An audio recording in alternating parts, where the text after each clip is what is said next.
you saw a comment in my book that I also have as a foundation is you're always being evaluated. That there are no casual moments in leadership. They don't exist. Even if you think they do, you're just kidding yourself, right? Your employees know where you park.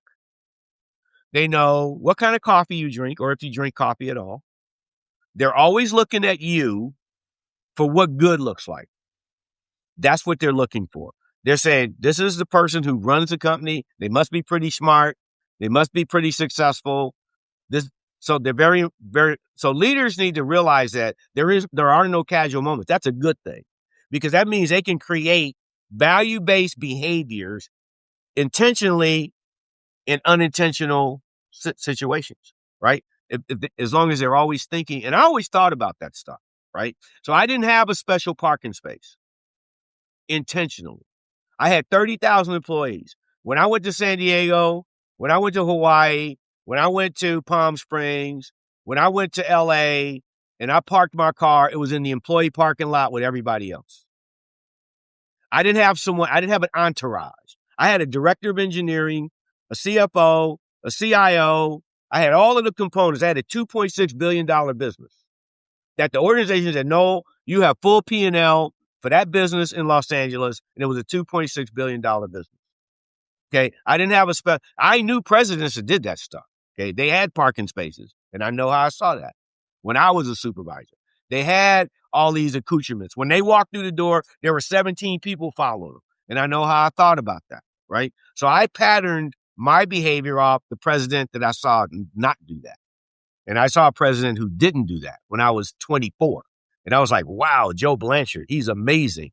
He actually came and spoke to me. His name was Joe Blanchard. He was a president in San Francisco. And he came down on the floor when I'm a young supervisor, and he said, hey, Noel, how are you? How's it going in your area today? And that was like, so here I am. Joe's been gone for 15 years or something. But here I am 50 years later talking about that moment. So what I'm saying when I tell that story is leaders need to understand they're always being evaluated. That there's no such thing as a casual moment in leadership. And it brings a big responsibility. And the key to that is being able to stay in the game for as long as it takes to hit that inflection point.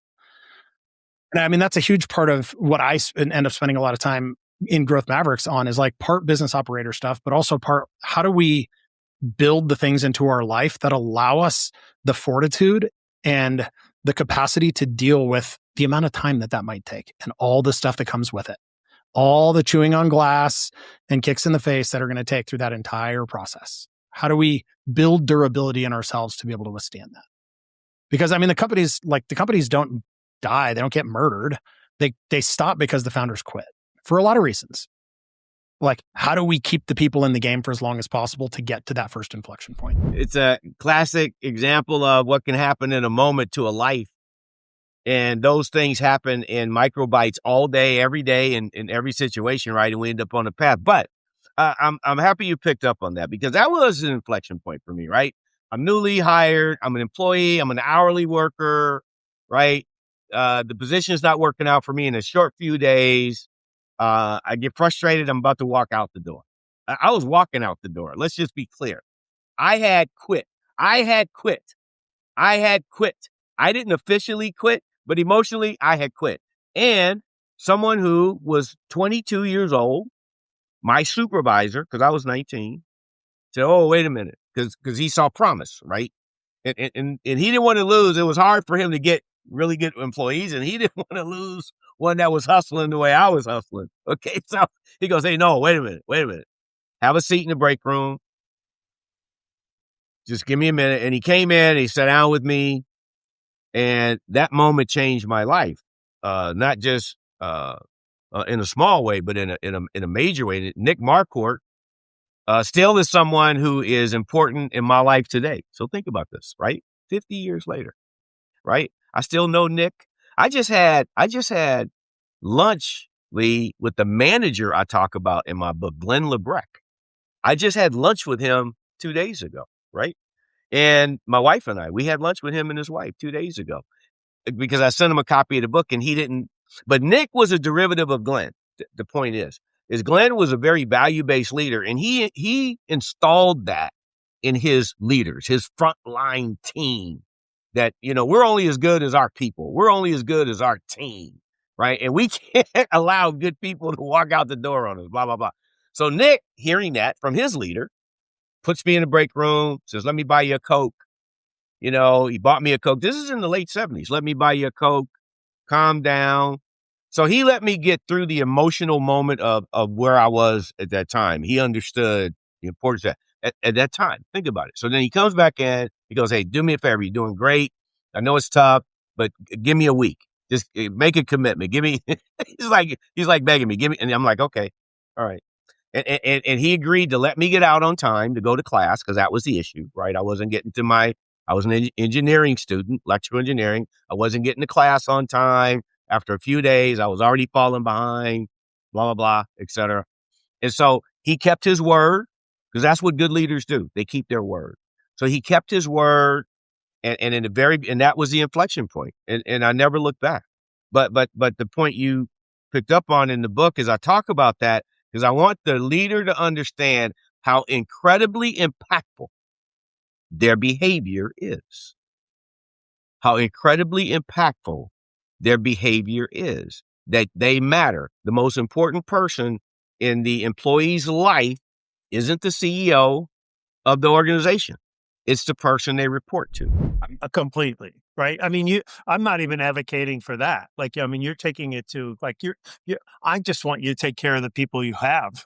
If you're being that thoughtful, I mean, but it says something about you, but it also says something about what we're really talking about, which is that it has to be who you are. So it's hard for you to let somebody go who is working for you and have them leave feeling bad. Right. That obviously that doesn't feel good to you. So you're saying, I'm going to stay in contact with them, not necessarily in the interest of bringing them back, maybe sometimes, but just being a good person and just saying, hey, I don't want you to have any bad feelings about how this experience worked. I mean, that is, graduate level lead from the heart, as far as I'm concerned. What I'm saying is that if you have to buy into the premise, and this is the hardest hurdle. And the premise is that people want to work and do good work and make a good contribution, but they want to be supported. They want to know that you care about them and know something about them, and that what you know about them drives your behavior in a certain way. They want to feel safe. They want to know that this is a place where I belong. When those components are there, they have well-being. And the idea that well-being is going to drive performance is a head spinner for most people, because they think, if I take them and try to care about them, they're going to get soft around the middle and take advantage of me and not perform. And what they can't see and have such a hard time believing is that it's just the opposite, that we are hardwired to reciprocate to people who care about us. We want to give back to the people who give to us. So give and give and give some more. And this doesn't mean that you can't set high goals. Like, you're a very caring person, clearly, but you've managed to build some pretty substantial businesses. Did you have a hard time telling people, hey, I need to get this done by Friday, or, we're having this goal by the end of the year, we need to meet? Like, did you have that problem? I never did. So this is one of my favorite studies of all time, from Amy Edmondson, who was the original sort of person that coined this concept of team-wide psychological safety. Fun fact about this one, actually. I've known Amy for a number of years now. This was part of her original doctoral dissertation research. And when she first saw the data set, she thought like, oh no, I've got to scrap this whole thing and start over because this is so weird. Essentially what was happening is Amy was studying teams of nurses inside of two different hospitals in the Boston area. And my wife's an ER physician. So like this, probably the other reason I love this study. In any hospital, you've got different wards, intensive care and labor and delivery and, surgery, trauma, blah, blah, blah. And then in each of those wards, you have a shift of nurses, let's say 12 hours or 8 hours, what have you. And then every shift has a charge nurse, the nurse in charge of that shift of nurses. Should be a super easy study. Amy just gave a bunch of different leadership inventories and culture inventories to all of the nurses across the hospital and then tried to break it down by who was there their assigned their assigned charge nurse, and then how do we correlate that to performance metrics? And on most of the performance metrics, it worked great. So this is everything from patient satisfaction scores, readmittance rates, right? Because if people come back within 3 days, usually that means we didn't actually help them, right? All of these different numbers, complication rates and what have you. And the weirdest one was that in the highest performing teams by all of those other metrics and the teams of the highest performing leaders, the numbers said they had more accidents. They had a higher rate of reported accidents. And it wasn't until Amy and the team that was researching this started sitting in on the meetings that they figured out what was happening is that word reported carries an awful lot of work, right? What was happening was the actual error rates were roughly the same. But what can happen far too often in any team or in any organization without enough psychological safety is somebody makes a mistake, they fix the mistake, and then they think, okay, no harm, no foul, like it's fixed. There's no need to report this. The problem, well, first of all, in medicine, and probably the same thing in aircraft maintenance, like massively unethical, right? Like you're putting lives at risk by doing that. The other problem is that psychological safety is sets the precedent for a team-wide growth mindset or for organizational learning. If you're not saying, hey, I made this mistake, if you're not creating that environment where that can happen, well, you're not having a team-wide conversation about, okay, why? What triggered that? Were you overloaded? Were the two different bottles of medication the exact same color and sitting right next to each other? Like, what changes in the system can we make that will make sure that mistake doesn't happen more often? And so I think the same thing throughout most organizations, right? Is you have people who think, I mean, it's hard. It's hard to admit that you failed, right? And when you have a leader who is like you were saying earlier about, we ended up wasting way more time trying to fix this stuff. So wait, we have 3 hours to fix it, but we didn't have 1 hour to do it right in the first place. Unfortunately, like that's a positive response, but a lot of leaders just go, oh, I can't believe we have to fix this again. And the way that you respond sends this message that like, oh, well, okay, they're going to flip out. So what if I just fix it quietly? Well, fixing it quietly doesn't change or improve the system. I'm a huge, and this goes because you mentioned the quality. My quality, godfather is W. Edward Deming, who I'm sure is similar in that similar vein and related. And he always talks about in the Toyota production system, the Andon cord, the idea that anybody at any point in the line of production of the car can pull a red cord and stop the whole line. Because if they see a problem, it's usually a systematic problem. Candidly, one of the weirdest things about studying the relationship between culture and high performance is that you have to admit that it's not, at a certain point, you have to admit it's not just culture, it's also systems. But if you don't create a culture where people say, let's change the system every time a mistake happens, you don't end up building out that systems level. So I guess it's still culture. The point is we have to build a culture where people feel like they can report those mistakes so that over the long term, the mistakes go down so that you don't repeat the same mistake over and over and over again. But the fact that you're vocal about it in the short term is actually a good thing. And I think a lot of leaders can get messed up in that and think I just need to manage the number of mistakes, et cetera. You don't. You need to measure the learning, and mistakes are a great indicator of whether or not learning is actually happening. We had just basically lost golf.com. So we had it, we basically sold it to chipshot.com. Then we had the crash in 2000, and Chipshot lost their backing by Sequoia. So they were no longer going public, and they went bankrupt literally 3 months after they bought us. So we had no control over anything.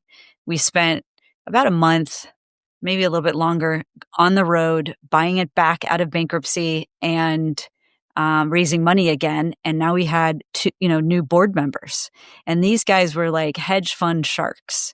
And so, this was the .com era. This was post the burst, and we're kind of like getting our bearings, and we have a board meeting, and Mike and our other co-founder, Mike Castor's there, and, how's everything going? And I'm like, it's good. It's good. We're doing well. Why don't you give us a sales update?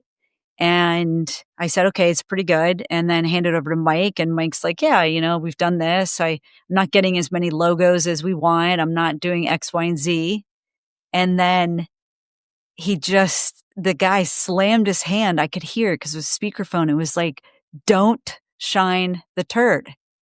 I want the good, the bad, and the ugly 100% of the time. I don't care about bad news. I care about surprises. And it was such a beautiful lesson really that I think we've taken with us 100% in everything that we do.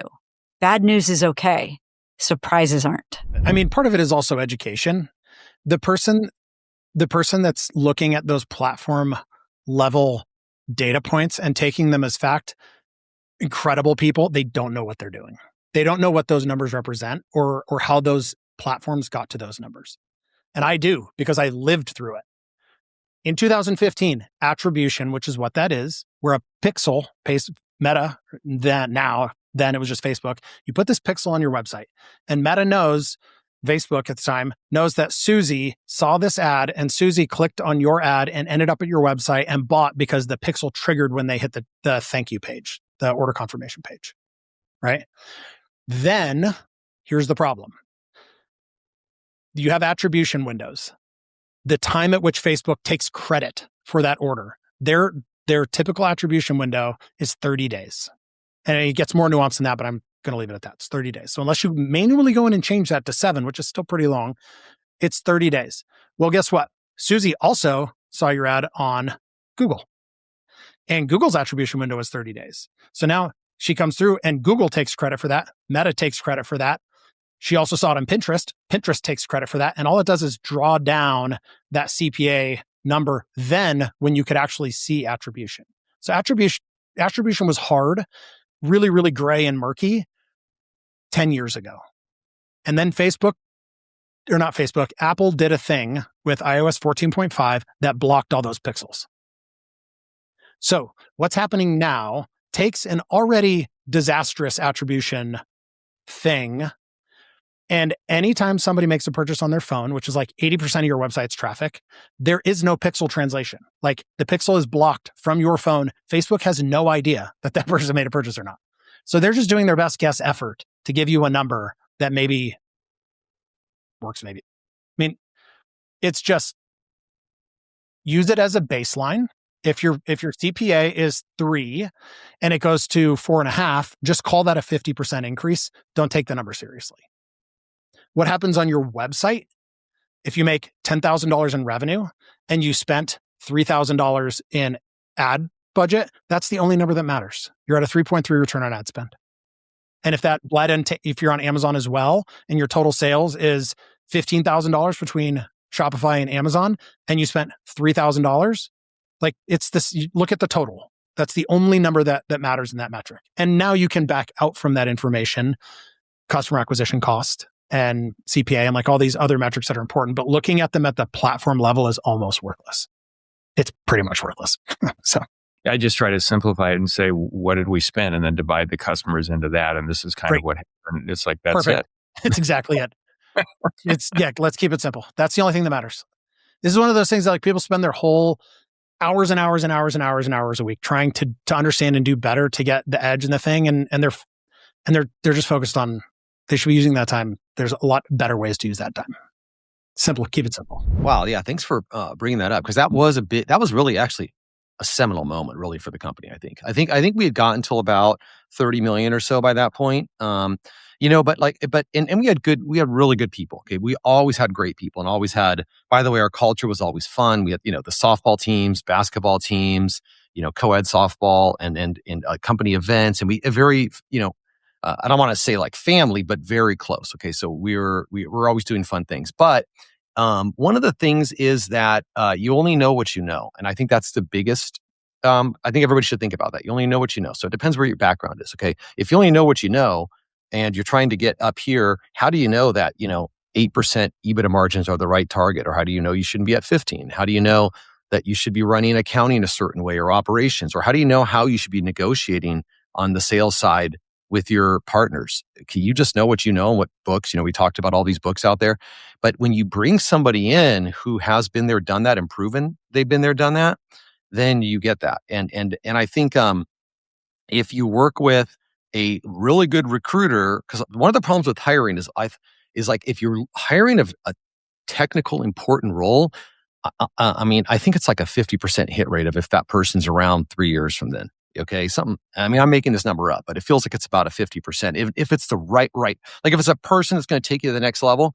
But if you bring in a great recruiter and you're willing to pay market, I think you can get that to 75, 80%, like where you're really going to get that right person. And if you think about all your, and I think what small companies don't realize, it's like, first of all, we should look at who succeeds. Okay. Look at investors, like retail investors always get taken advantage of by like the hedge funds and the big investors, but they never think that, okay, we're always like, selling at the low and, making the wrong moves. Right. And we're literally getting suckered by the hedge funds. So you have to realize this. Now let's go to business. What do the big players do? It's been well publicized. They're always chasing the best talent. Okay. They set their strategy, but it's a war over talent, right? That's what Silicon Valley has been, okay, the last 20 years. But how come small businesses never think like that? We always think that we have to, pinch pennies and so you know what I mean? So it's a mindset, and it's if anybody grew up in LA, it's the Clippers or the Lakers, the Clippers paid, or the Lakers paid back in the day, and the Clippers were the Clippers, okay? And they were, an embarrassment until, 10 years ago or whatever. So what was it all about? Talent. But business owners never think that way, okay? So, I played all the sports, and it's, if you got the best players, you're going to have a big advantage. So anyways, I'm sure I'm, just stating the obvious here, but that I finally, had that awakening. And as we added in these leaders, you get somebody who's a great leader in sales. Well, the business started direct to consumer. Then I changed into like a multi-channel, so we would distribute to different customers. Now, when I brought in the top leaders, all of a sudden now my business is selling into Home Depot, selling into Lowe's, selling into Best Buy. So that was transformational, right? That's a whole new, sales channel with massive growth potential. And that wouldn't have happened if I would have been continuing to do the sales. I had to bring somebody in with that experience. You want to be CEO, that's going to come with difficulty in making our decisions and firing people that you don't want to fire, or laying people off, or getting rid of the office that you think is so awesome and you're super proud of. Like, I've had to do that. In 2019, I violated every single one of my principles, and I had all the math to answer it. I went out and I rented an awesome office on the back of Shark Tank because we're going to continue to grow and it's going to be incredible. And I hired 4 people that I loved. They were awesome. And in 2018, we made $2 million in net profit. And in 2019, I gave every penny of that back. Literally, we did the same amount of revenue in 2019 because I added a bunch of weight to the business, violated all my own principles, and we lost $1.8 million. So what did I have to do? I had to do the hard thing. I had to fire all those people that I really, really liked. And I had to get rid of the awesome office. And we had to go back to like our foundation. And we were really successful after that. I appreciate you asking that to me, because that was my role in many cases, and what I had to learn myself. Because, for example, I love engineers. I love builders. I love creators. Anyone who's like creating stuff in whatever genre that they create. And we were in Soho. We had 4 floors, and Kass would like make sure I was away from everyone, so I wasn't like in everyone's business. But I would wander onto the engineer floor because I loved them. I still love them. I'm friends with a lot of these engineers today. I go see music with them. Like, these are my people, right? And we just be jamming, right? We just be talking. Wouldn't it be cool if we did this? Like, imagine a world we take the Facebook API and merge it with Twitter. And then like a week later, someone has built it, and he talks to our CTO. And then the CTO calls Kass saying, why did Mike authorize the building of some like bullshit piece of software that makes no sense when we have this huge roadmap and we have customers waiting for it? And I'm like, what do you mean? I didn't tell him to build it. We were just talking, right? I didn't understand as the leader that there's power in words. When I say something is cool, an engineer hears that as like, I got to build that for boss man, right? And so I had to become very aware of my impact, both of what I did and what I didn't do, when I didn't listen, right? When I wasn't present, when my mind was elsewhere, when I said I would do something, but because I'm ADD, I didn't write it down, I forget about it, and we lose a client because of it, right? So these are like systems I had to put into place, and everyone has their strengths. And the reason why I talk about this is I'm not going to talk about my strengths, but I think I have a few strengths. I also, because of Kass and great partners in business, know my weaknesses. I encourage every leader to ask the people closest to you, where do I need work? What do I need to do to be better at supporting you? What do you need right now from me that I'm not giving you? If you could change one thing in how I interact with you and how I deliver for you, what would that be? And give people the permission to help you. Now, our ego takes it often as like, oh, I'm a bad person, right? But no, you're just doing stuff that maybe isn't optimal, but it's all fixable because we know how to pivot as entrepreneurs, right? And so I'm just a huge believer in self-help because I was miserable at being CEO until I wasn't. The two that come to mind, one I'll start with because you alluded to it in our pre-conversation. But you've got to understand who you are first before you can lead. I just was asked to come and speak in Tennessee to all of the heads of their key agencies. So these are the most senior people, a lot of them reporting into the governor of Tennessee. And I could have done a whole bunch. They wanted a well-being meeting. And so I spoke, but then I came back and did this workshop. And what we did was we went through, which happens to be the first two chapters of my book, which is that you know thyself and to understand who you are and what motivates you and how your beliefs were shaped and what are the triggers, so I'll give you an example.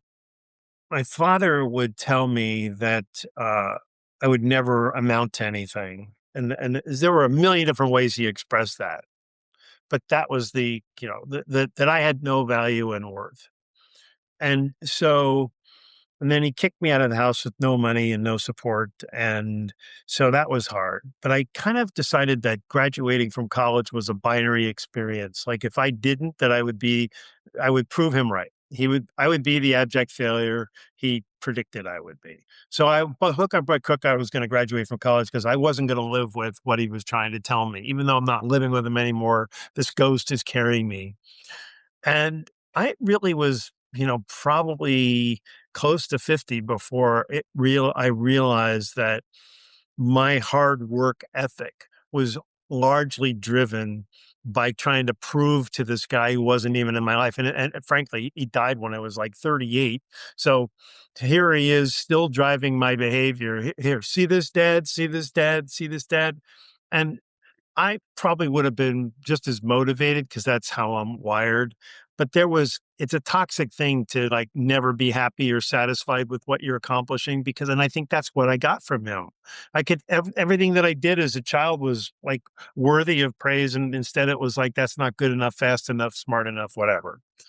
So understanding that and being able to pull that out and having a false motivation changed my life. It's like, okay, I'm willing to do this because I want to, not because I'm trying to prove to anyone. But we all have these kinds of things. So I won't spend too much time with it, except to say that spend time figuring out, like think through. Parents go through a divorce. I mean, you obviously had some very, very difficult situations. It influences you. It influences your behavior. And you have to say, hey, the behaviors that I chose or practices that I chose in response to this helped me get out of it.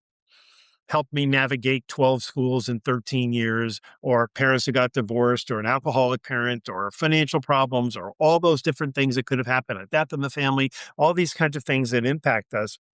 We make decisions unconsciously on how we're going to pivot to help us succeed and endure them. But at some point, you have to go, do I need to keep doing that? I've gotten past that. So I need those behaviors. So it's a deeper understanding of who you are. We are in a place which is incredible and also awful, where like if we go back to our elementary education, or maybe this is high school, I don't remember. Maslow's hierarchy of needs is what? Food, shelter, water. We are so beyond those things being a risk on the whole, clearly there are still some people that deal with that, but in the United States, it's a very small percentage. So that are operating in our world and coming out of these things. We are so trained to chase comfort. It's like if it's 2 degrees colder, we're going to put on a sweatshirt. If it's 2 degrees hotter, we're going to put on the air conditioning. If it's just everything we do is about comfort. I mean, if you stop in your daily life and think about it, and I catch myself doing this all the time, and I'm very, very attuned to this. We just chase comfort. Everything is about being comfortable. And being an entrepreneur and taking that risk is fantastically uncomfortable. Everything about it is uncomfortable. Like it's going to take a long time. You're not going to have a quick success. Maybe you get lucky and maybe that's different, but you can't go into it with the mentality that you're going to have some lucky, like you're going to go viral and that's just going to change it all. It's not how it works. It takes time. So anything that you can do intentionally to get more comfortable being uncomfortable will allow you to withstand those ups and downs a lot longer. And so I seek those things out. I go and do physical things in my life, in my world in Montana, on 5-day horseback backcountry archery hunts in the winter, in the fall here, where everything about it is uncomfortable. And we eliminate all the stuff from our phones and the noise and the everything and go back to shelter, food, and water. Everything gets simple. And like my sleep stats on my watch, they explode. It's a significantly more stressful environment. But you remove all the noise from our daily lives, and I come back from those things an entirely rewired person. But like I have to go and I seek those things out. And I'm a significantly better husband and a dad and a business operator because it resets what hard looks like. Like dealing with this thing that, I just got a new mouthful of glass, something that completely fell apart and we lost 7 customers from it, like whatever it is. It just it's not hard anymore because it just resets your perspective on what hard means. It's painful. That's the answer. It's painful. Who wants that? I mean, I get it. The thing is that for both of us, and I didn't know this before we started speaking, but you're not supposed to get kicked out of your house when you're 17, 18 years old and not have support and love and care and thoughtful direction and, the safety of knowing you have a place to go home to and people that care about you. Like you're not supposed to not have that in your life. And so when you don't have that and you have to then figure out how to climb a very tall mountain and like get your life together, you have to believe in yourself, but you also have to be willing to go, okay, one step at a time. We're going to build a routine and we're going to live the routine until we get where we're going to get to and we're going to live through this pain. And I was capable of doing that at 18 years old. I struggled. I mean, it wasn't like it was, in an instant, I turned all this on. I probably should have been kicked out of school the first year. But nevertheless, I figured it out. And so that gave me 2 things. One was the confidence that throw anything at me and I'll figure it out. But also sort of I know the pain is going to be rewarded.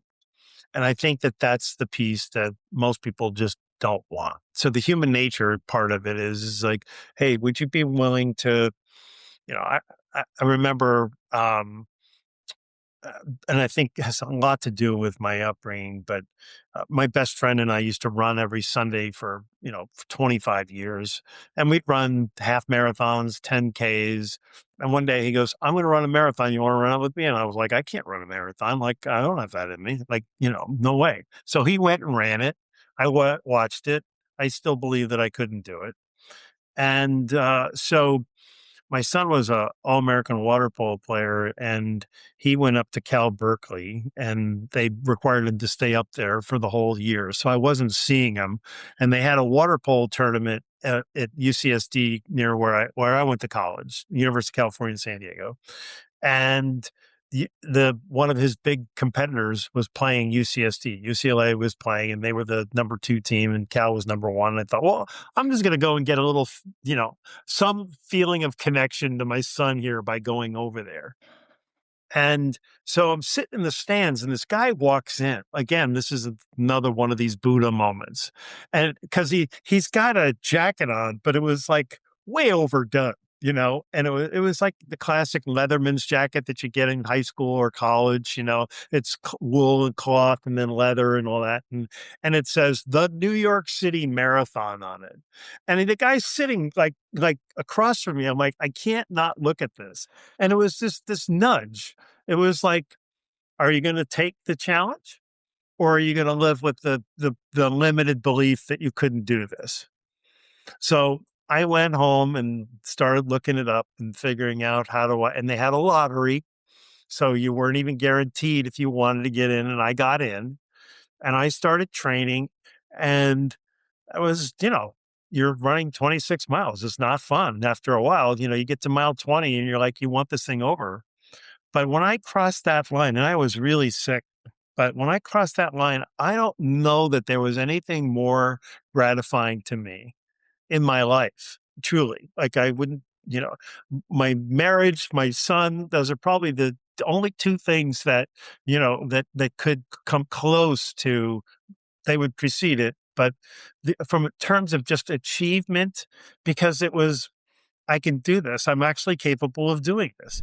With immigrant entrepreneurs, it's interesting. I studied many of them. Some of them are incredibly well known, from Moderna, founder of Moderna, Nubara Feyan, to founder of Chobani, Hamdi Ulukaya, founder of Duolingo.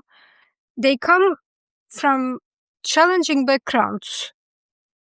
Some come from war-torn countries, some come from poverty, and they don't necessarily have, the circumstances that, when you look at it, will allow them to create billion-dollar companies or allow them to create these companies that change industries. But in terms of there is failure, of course, but what struck me is they don't see failure the same way that someone else will. They don't register it as failure. I just remember the founder of Calendly. Before he started Calendly, I think he failed several businesses. But during the interview, he says, I didn't fail those other businesses. It was just an information for me that allowed me to build Calendly that is today. Without those so-called failures, Calendly will not happen. So that's another thing. But also there is this tremendous amount of, I need to give the very best product and service. I need to give it my all. This is my one chance. And it doesn't mean they don't face rejection, as I mentioned. In fact, I think it's Haim Saban who says, when I hear it's Isaac Larian, who is the founder of MGA Entertainment, the company that makes Bratz dolls, most famously. He says there is no such thing as failure, because what he says is, it was Haim Saban who said, when I hear the word no, that's the beginning of negotiation. And when I hear no,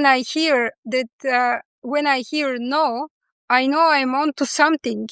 I know I have a good idea if people are telling me no. So it's very much linked to reframing, because they are not thinking, oh, it means there is no opportunity here, but they will keep again and again. I mentioned Isaac Larian. He actually came to US at the age of 17 with a yellow blanket, couple of $100 in his pocket. He comes to LA. He doesn't know anyone.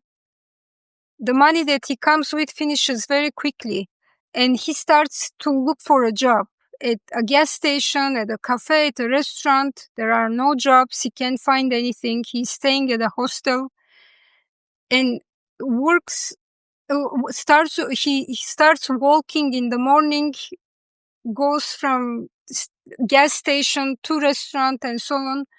Nothing, day after day after day. And then one day he goes to a restaurant called Spire's Cafe in Los Angeles. And they say to him, we don't have any jobs available. And he goes outside. He's just at the end of his rope, as they say, and he puts his head down, and suddenly there's a tap on his shoulder, and the chef from the restaurant came out and says to him, "Iranian, are you Iranian? Come back to the restaurant at 11 o'clock. I may have something for you." When he goes back at 11 o'clock after the restaurant closes, the chef makes him liver with onions and tells him, I will have a job for you. You can wash the dishes for less than, minimum wage, basically, but at least he gets the job. Years later, he puts himself to school. He has an engineering degree, starts an electronics company with his brother in US, goes to Japan, and he sees that everyone is with Nintendo in Japan, all the youth. He says, if I bring Nintendo to US, this is going to fly. But the president of Nintendo doesn't even want to meet him. Every single day he goes to the office of Nintendo, despite hearing no day after day, to ask for a meeting with the Nintendo office. He opens a line of credit. It's a no again, but you get the story. He doesn't give up. Eventually, he does bring Nintendo to US. You just mentioned risk. One thing that was interesting, I think luck and risk go together. In the example of immigrant entrepreneurs, they don't necessarily always have this ability to show, how can you trust me? I don't maybe necessarily have a lot of capital. I haven't been in business for a long time. So in many of the instances, as you mentioned, they are going to take on the risk themselves. They will put, in Turkey, we say they will put their hand under the rock first to give to the other side the faith that I am in this as well. And I'm here with you because I want this business to be successful. Now, when it comes to luck, it was quite interesting for me because every single person I interviewed, without me prompting or asking them about this, they often will talk about, I was lucky I came to New York. I was lucky I met my wife. I was lucky we found this location for our business. So I thought, this is interesting. Why I have to look more into this. And they will talk about it as if it happened because they managed to meet their partner. But when I went back and asked them more questions, what came out is that it wasn't a lucky event that happened to them. They didn't just happen to meet their business partner out of luck, but there was a preparation and steps taken in order to make that happen.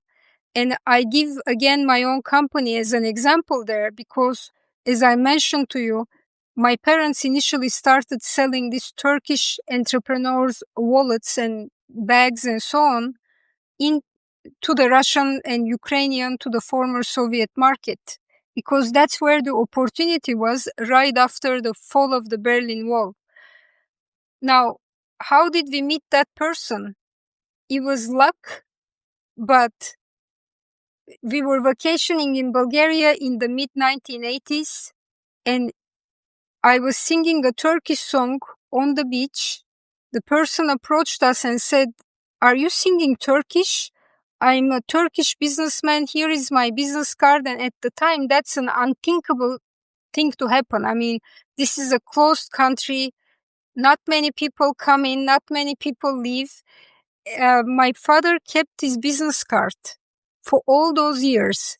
And when we were actually immigrating, becoming refugees, along with those 2 suitcases that were filled with clothes, he also took that business card with him.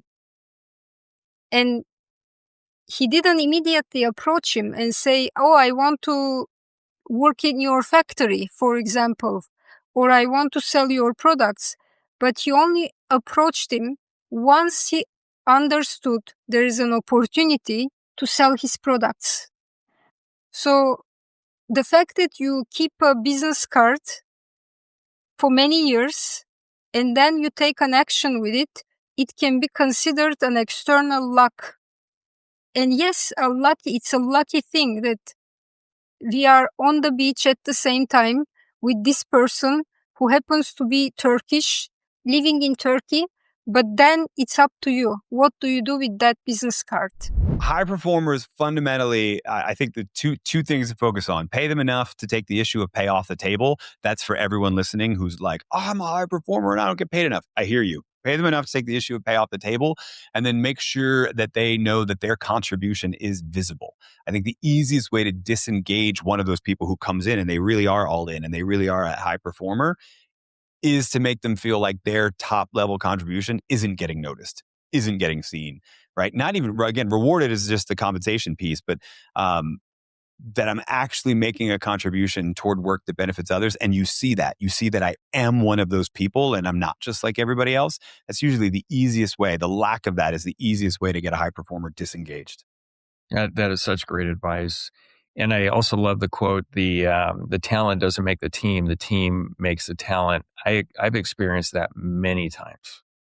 Yeah. I mean, again, I'm a Philadelphia Eagles fan, right? So there are times where our team culture gets us to the Super Bowl, and then you could take the exact same players and swap in a different coach with a different culture, and the whole thing falls apart, and everybody's screaming at each other. I mean, I think, unfortunately, you don't have to work in an adult real world job very long before you notice that a bad team culture will destroy a high performer every single time. In the book, there's a principle. I titled it "Profit the Right Way," because one thing I observed, companies that have achieved business longevity didn't focus on making profit for the sake of profit.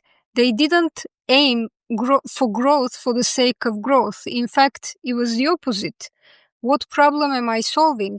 What is the value that I'm bringing not only to my customers, but to my suppliers, to my employees, everyone I come in contact with, and focusing on that shared value. And it wasn't this idea of, oh, I am in it in order to make money. And when I say that, when I give talks, and when I say that, especially young entrepreneurs who are just starting businesses will come to me and say, I need to make money. And absolutely, without profit, you cannot have a business.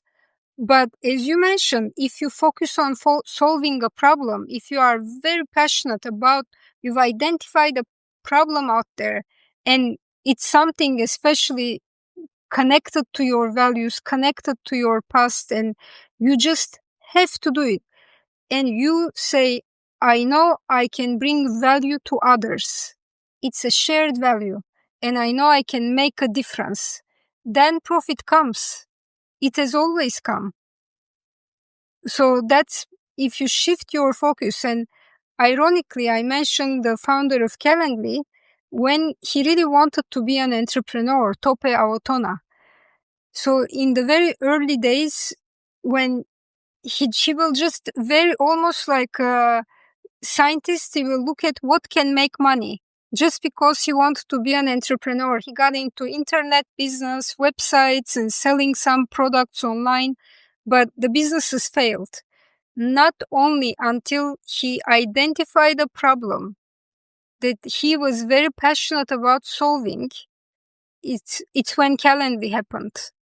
So focusing on that, what impact do you also want to leave for your legacy? What is your legacy going to be? And when you think of this grander, and it's not an unrealistic way of thinking at all, it will lead you to the right place, to the sustainable place. And I think the word sustainable and sustainability got diluted as well, the meaning of that word. But to me, it's just how you do business and being back to basics of doing business. One final thing. I want you to think about the last person that you were able to convince and alter their viewpoint by yelling at them. The answer to that's going to be nobody. So when leading individuals, amplification of voice is a completely inappropriate place to go at all times. It's an inappropriate place to go if you want to be effective anytime, okay? So leaders need to know when you don't get to be human. It's human to get upset and to want to amplify your voice in critical moments. A good leader, an excellent leader, will know when they don't get to be human, because there are times where you just don't get to be human. You get to be a leader. Our employees, because I can very proudly say what we have created. For me, that's every single employee who started with us 25, 26 years ago, they still work in our own company. And people who retire, my parents run the factory in Istanbul. When they leave, they cry. And they will come to just have coffee or tea with my parents. They still don't leave. Even, they will just come to say hello. And this family-like environment where what you said, for me, yes, have we made money? Okay. But an employee years later saying a goodwill prayer for you, that to me is wealth. And talking, to their children about our company, that to me is impact. Two things, I think, and we've talked about both of them. One is just if you lead people and you can't get excited about seeing other people thrive and perform and achieve and really become who they are, because I think the orientation of being a leader, we should call them coaches, is really what we should call them. Because if you're a coach, you're not jumping in the last minute to make the free throws. You're telling your team, go out there and win the game, but you're preparing them and you're teaching them to do that. And if you win, you get the satisfaction of knowing that you developed those players so that they could do that. That's a different orientation than I'm taking this job as a leader in order to get more status, more pay, and, to advance myself in my career. So I'm saying, go figure out something else to do if you can't get to the other side of it, because we need more people that think like a coach, not like this is just about me. And the other is just get over the hurdle of understanding that work has always been sort of a win-lose. It's always been, we get to run the show here because we're the boss. And if you can look at it from a win-win point of view, and you can say that we know directly that employee well-being drives performance and greater performance, then it's really in your best interest to support and care about the people that you have. And again, if you can't get beyond that, then leadership isn't for you, because that's really where we're headed. This has to be the future. And we're all at a different place pre-COVID, where we look at our life very differently. And we're saying things have changed. And I realize life is short and I want fulfillment. And I'm not going to work somewhere where I'm not getting it. And I'm not going to work for somebody who won't give it to me individually as a manager. So the challenges of becoming a better leader. And by the way, we have massive uncertainty about AI right now and what it's going to do. Some people are saying, oh, it's overblown. But what if it isn't? What if we get into this where CEOs are saying this is the tool that we can use to lop off 25% of our employees and we're going to make more money this way, and now you're going to disenfranchise all these people? Or you say we're going to keep these people, but we're going to have to teach them different things. We're heading into what I think could be one massively uncertain period in our history. And how do you help people navigate that? If you're only thinking about your own, how do you navigate it, and you're not helping your own people navigate it, your company's not going to succeed unless you completely believe that AI is going to replace all your people. And I'm not in that camp. I just don't believe it. But if you come into it thinking I'm going to turn these people loose as soon as it does, that people are never going to forget it. So you have to operate as if these people are going to be around. And even if they kind of like going back to full circle with you, it's like if you're thinking about these people, you're going to support them as best as you can, not knowing what their future is going to be. That's the best you can do, right? If the company ends up, because technology allows it, but you've helped those people get to a point where they're not like, how come no one told me and I wasn't prepared and I don't have any other skills and now what am I going to do? Like if you're investing in people, that's kind of your job. That's really your responsibility, is to help people so they can go, I didn't want to get laid off here, but thank you for what you did to help me. Like that's the best outcome, that's a good one.